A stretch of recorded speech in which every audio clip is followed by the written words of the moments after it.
Welcome back to the channel. Have you ever looked at a simple old penny and wondered if it might be worth way more than a single cent?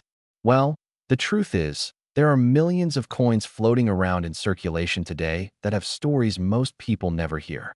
Two of those coins, the 1974 Lincoln penny and the 1980 Lincoln penny, are perfect examples of how something small can carry incredible hidden value.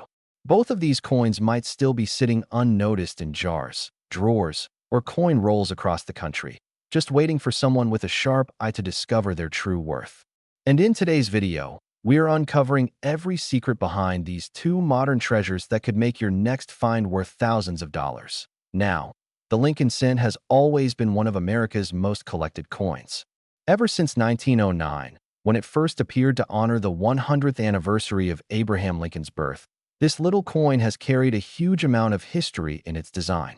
But by the 1970s and 1980s, the mint had gone through countless production changes, new alloys, new minting equipment, and new designs on proof sets. And that's exactly where things get interesting for collectors. The tiniest differences, even a small shift in design or a mistake in the striking process, can make a common coin rare. Let's start with the 1974 Lincoln penny, a year that became one of the most fascinating in U.S. coin history. In 1974, copper prices were rising so fast that the mint began testing cheaper materials. For decades, the cent had been made mostly of copper, but the cost to make each penny was becoming dangerously close to 1 cent itself. So, the mint struck 1.5 million experimental aluminum pennies. These coins were never meant to circulate, and nearly all were destroyed. However, a few managed to escape the mint, and that's where the legend of the 1974 aluminum penny began. Imagine holding one of those in your hand. A penny that was never supposed to exist, made of lightweight aluminum, with that same familiar Lincoln design, but worth hundreds of thousands of dollars. One of these coins surfaced in the 1970s when a Capitol Police officer received it as a souvenir during a visit to the mint. Decades later, his family tried to sell it, only for the U.S. government to step in and reclaim it, arguing it was still mint property. That single coin could have sold for over $250,000, an unimaginable figure for something most people overlook. Even the regular 1974 copper pennies have plenty of surprises. Many collectors don't realize that certain errors and varieties from this year can be extremely valuable. Look closely at your 1974 pennies for doubled dies, especially on the obverse side where you might see doubling in the date or in the word Liberty. A strong double die obverse can easily bring hundreds of dollars, depending on condition. The 1974 D penny, struck at the Denver Mint, also carries hidden potential. Because billions of these coins were minted, finding one in perfect condition is very difficult. Most circulated heavily, picking up scratches and wear. But when a near-perfect mint state 67 red example appears at auction, it can sell for several $1,000s. That's because collectors prize color and luster, those bright red hues that copper pennies had the moment they left the press. Over time, oxidation turns them brown, so coins that retain their fiery red tone are considered premium. The San Francisco Mint also produced proof versions of the 1974 penny, intended for collectors. These have that mirror-like finish that reflects light beautifully, and when combined with deep cameo contrast, they're breathtaking. A flawless 1974 S-proof penny with sharp details and full red color can reach prices in the $1,000 to $2,000 range, depending on grading service and demand. Collectors also watch for more subtle minting errors, off-center strikes, die cracks, struck through grease errors, or lamination flaws, all of which make a coin unique. The more dramatic the error, the higher the value. A 1974 penny struck off-center by 50% could fetch anywhere from $150 to $500, while one with a clear retained cud or die break can also command hundreds. Now, before we move to the 1980 penny, it's important to realize just how significant the 1974 issue was in shaping what came next. This was the year the mint confirmed it needed to change the penny's metal composition, but it didn't actually happen until 1982. That means the 1974 penny marks one of the last fully copper eras, a final chapter before the modern zinc cents took over. And then, just a few short years later, came another coin that's easy to overlook, but just as interesting. The 1980 Lincoln penny. By 1980, the Lincoln cent had become an everyday object, something people barely noticed anymore.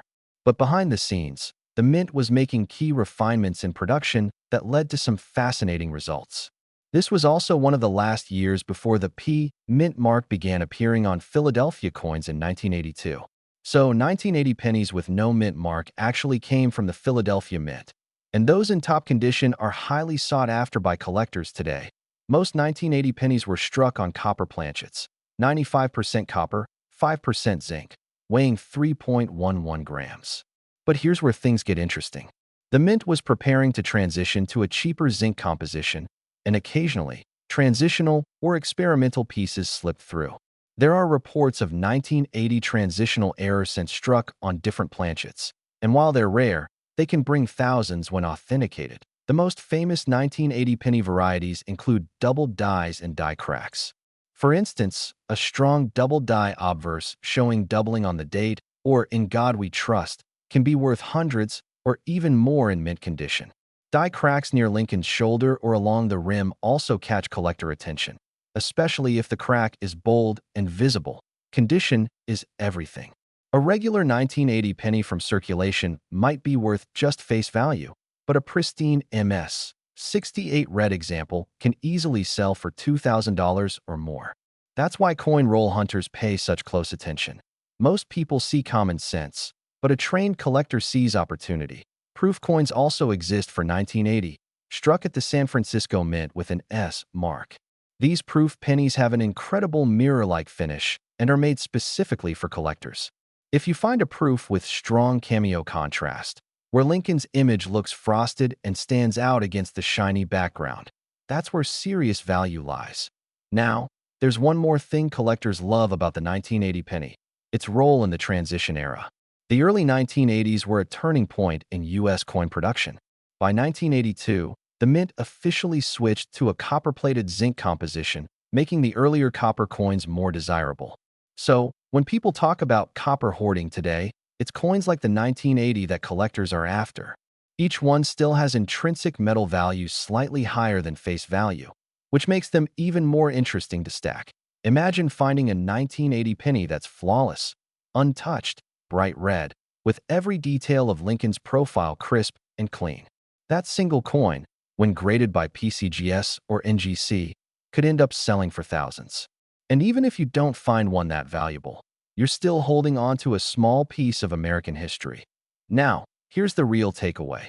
Both the 1974 and 1980 Lincoln pennies are perfect reminders that valuable coins aren't always ancient or exotic. Sometimes they're right in front of us.